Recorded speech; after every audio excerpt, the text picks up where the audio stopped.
Bacaan Alkitab hari ini dari kitab Hakim-Hakim pasalnya yang ke-14, perkawinan Simson dan teka-tekinya. Simson pergi ke Timna dan di situ ia melihat seorang gadis Filistin. Ia pulang dan memberitahukan kepada ayahnya dan ibunya. Di Timna aku melihat seorang gadis Filistin. Tolong ambillah dia menjadi istriku. Tetapi ayahnya dan ibunya berkata kepadanya, tidak adakah di antara anak-anak perempuan sanak saudaramu atau di antara seluruh bangsa kita seorang perempuan sehingga engkau pergi mengambil istri dari orang Filistin, orang-orang yang tidak bersunat itu?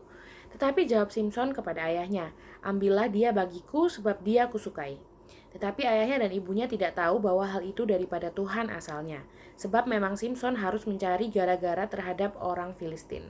Karena pada masa itu orang Filistin menguasai orang Israel. Lalu pergilah Simson beserta ayahnya dan ibunya ke Timna. Ketika mereka sampai ke kebun-kebun anggur di Timna, maka seekor singa muda mendatangi Simson dengan mengaum. Pada waktu itu berkuasalah roh Tuhan atas dia sehingga singa itu dicabiknya seperti orang mencabik anak kambing tanpa apa-apa di tangannya. Tetapi tidak diceritakannya kepada ayahnya atau ibunya apa yang dilakukannya itu. Maka pergilah ia ke sana, lalu bercakap-cakap dengan perempuan itu sebab Simson suka kepadanya. Setelah beberapa waktu, kembalilah ia ke sana untuk kawin dengan perempuan itu. Dan ketika ia menyimpang dari jalan untuk melihat bangkai singa itu, tampaklah ada kawanan lebah pada kerangka singa itu dan juga madu. Dikeruknya madu itu ke dalam tangannya dan sambil memakannya ia berjalan terus. Kemudian pergilah ia kepada ayahnya dan ibunya dan memberikannya juga kepada mereka, lalu mereka memakannya. Tetapi tidak diceritakannya kepada mereka bahwa madu itu dikeruknya dari kerangka singa. Setelah ayahnya pergi kepada perempuan itu, Simson mengadakan perjamuan di sana, sebab demikianlah biasanya dilakukan orang-orang muda. Ketika mereka melihat dia, dipilihlah 30 orang kawan untuk menemani dia. Kata Simson kepada mereka, aku mau mengatakan suatu teka-teki kepada kamu. Jika kamu dapat memberi jawabnya yang tepat kepadaku dalam 7 hari selama perjamuan ini berlangsung dan menebaknya, maka aku akan memberikan kepadamu 30 pakaian lenan dan 30 pakaian kebesaran. Tetapi jika kamu tidak dapat memberi jawabnya kepadaku, maka kamulah yang harus memberikan 30 pakaian dalam dan 30 pakaian kebesaran kepadaku. Kata mereka kepadanya, katakanlah teka-tekimu itu supaya kami dengar. Lalu katanya kepada mereka, dari yang makan keluar makanan, dari yang kuat keluar manisan. Ada 3 hari lamanya mereka tidak dapat memberi jawab teka-teki itu. Pada hari ketujuh berkatalah mereka kepada istri Simson, bujuklah suamimu supaya diberitahukannya kepada kami jawab teka-teki itu.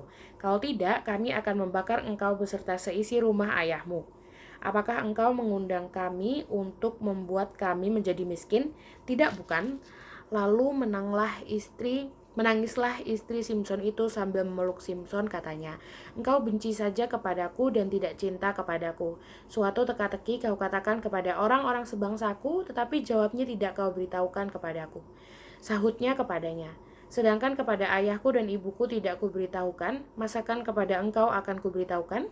Tetapi istrinya itu menangis di sampingnya selama ke-7 hari mereka mengadakan perjamuan itu.